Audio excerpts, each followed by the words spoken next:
나한강의 빠르고 실용적인 초급 한국어 8장 물건 사기 어휘 시작하겠습니다. 그럼 지난 시간 복습부터 해볼게요. 날씨는 좋아, 좋으면 봄, 봄은 따뜻해, 따뜻하면 햇님, 햇님은 노랑, 노랑은 낙엽, 낙엽은 가을, 가을은 시원해, 시원하면 바람, 바람은 여름, 여름하면 수박, 수박하면 난강. 제가 수박을 좋아하는 건 말씀드렸죠? 자, 그럼 오늘의 어휘 물건 사기. 자, 물건 사기라는 말은 사실 실제 생활에서는 많이 사용하지 않고요. 한국에서도 쇼핑이라는 외래어를 많이 사용하긴 합니다.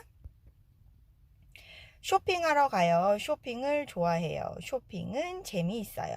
이렇게 얘기할 수 있고요. 그런데 장을 보는 것, grocery shopping, 장을 보는 것은 장복이라는 말을 지금도 많이 쓰는 것 같기는 해요. 우리 장 보러 시장에 가요. 이런 식으로 말이죠. 다음 단어는 가방, 가방.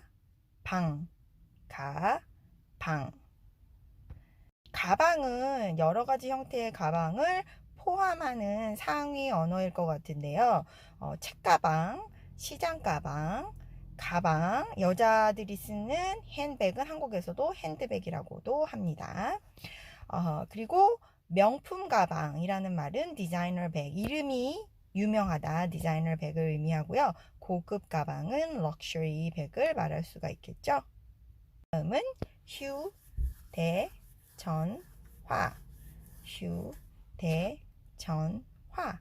전화는 폰을 의미하는 거고, 휴대한다는 건 carry 한다는 의미거든요. 들고 다닌다는. 그래서 합치면 휴대전화, 의미는 셀폰.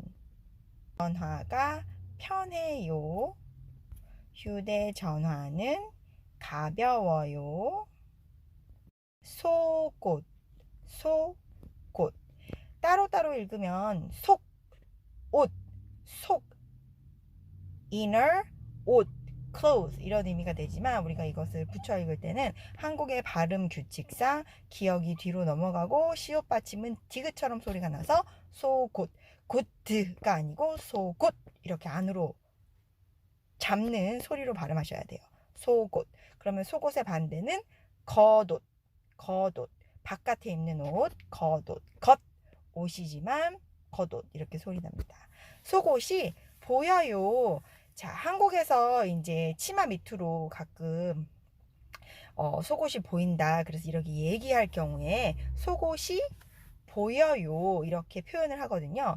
그걸 영어로 표현을 하자면 I can see your underwear. 하지만 만약에 직역한다면 word by word translate 하면 your underwear is revealed 라고 하는데 되게 어색하잖아요.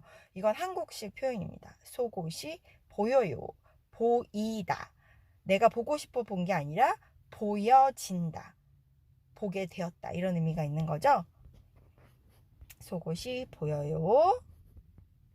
가끔 남자분들 같은 경우에 앞에 지퍼 잠그는 거 잊어버리시는 분들도 있잖아요. 아기들도. 그러면 한국에서는 이거를 비속어 또는 재밌는 표현으로 남대문이 열렸다 이렇게 얘기합니다. 남, 대문, gate, 열렸다, open.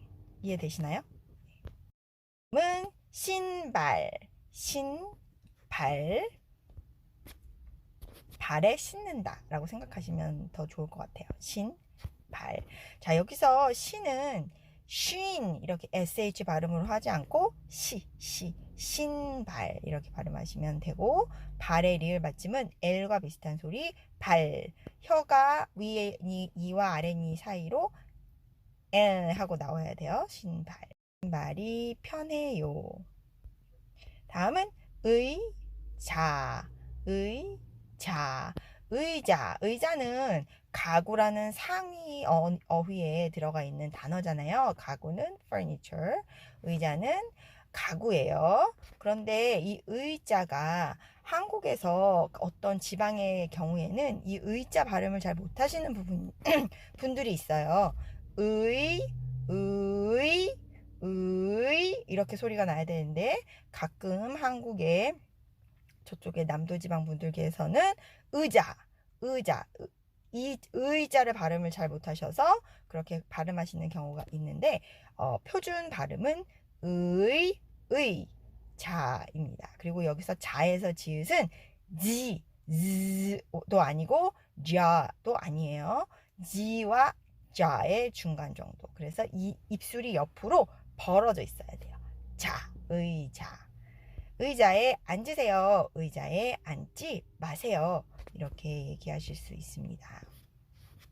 반지, 반지. 자, 여기서 반지.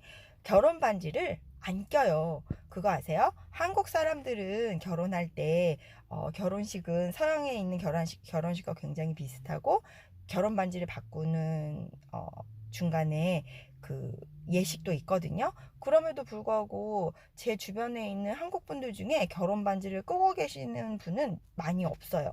사실 한국 사람들이 손을 많이 사용하기 때문에 특히 이제 가사일 같은 거 집에서 일할 때는 결혼 반지가 좀 불편해서 빼시는 분들이 종종 있습니다. 특히 여성분들은 안 쓰시는 경우가 있고요. 남자분들은 상대적으로 많이 끼시는 것 같기도 해요. 그렇지만 미국처럼 항상 끼고 있는 경우는 아직까지는 문화적으로는 아닌 것 같아요. 다르다. 다음은 한복. 한복. 한국의 의복. 복. 옷이라는 뜻입니다. 한복. 한복은 아름다워요. 운동복은 편해요. 이렇게 복이 들어가면 교복. 학교 갈 때 입는 옷. 교복. 이렇게 복이 들어가면 옷과 관련이 되어 있다는 거 한자어로 기억하시면 좋겠습니다. 다음은 화장품.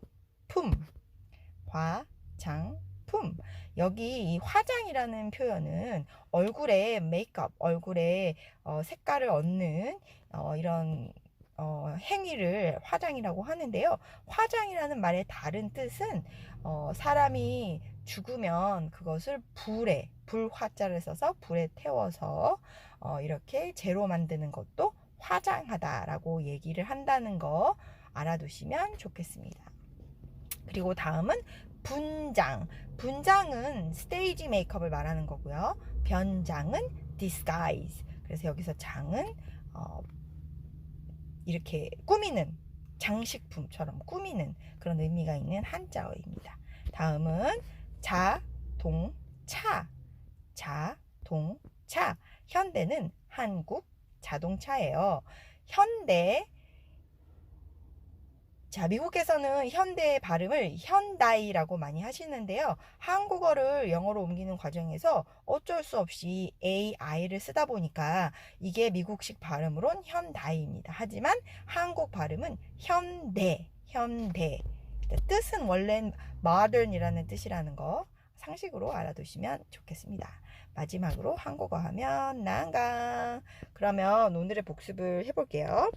쇼핑은 가방은 비싸면 휴대전화 편해, 편하면 속옷은 가벼우면 신발은 푹신하면 의자는 중요하면 반지는 예쁘면 한복은 한국하면 화장품은 다양하면 자동차는 튼튼하면 난강.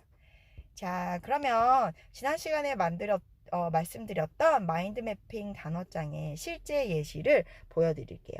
가운데 쇼핑이라는 주제어를 쓰시고 그 안에 하위 카테고리를 나누시는 거예요. 가구, 가전제품, 음식, 옷, 여행 뭐 이런 식으로 말이죠. 쇼핑과 관련된 하위 카테고리입니다. 이걸 쓰실 때 한국어로 아시면 한국어로 쓰시고요. 한국어로 모르시면 자신이 잘 아는 모국어로 쓰시면 됩니다. 그리고 각각의 하위들을 계속 점점 더 많이 써 보시는 거예요. 내가 얼마만큼 쓸 수 있는지 말이죠. 이게 그래서 한국어로 모르는 단어들을 나중에 사전을 찾아서 이용해서 한국어로 바꾸셔서 이거를 자신의 단어장으로 만들면 되겠습니다. 그럼 다음은 받아쓰기. 1번 쇼핑. 2번 가방. 3번 휴대전화. 4번 속옷, 속옷. 5번 신발, 신발. 6번 의자, 의자. 7번 반지, 반지. 8번 한복, 한복. 9번 화장품, 화장품. 10번 자동차, 자동차. 자, 어떻게 오늘도 도움이 되셨나요? 힘들고 어렵지만 우리 계속하면 더 많은 재미를 한국어에서 느끼실 수 있을 거예요. 다음에 또 만나요.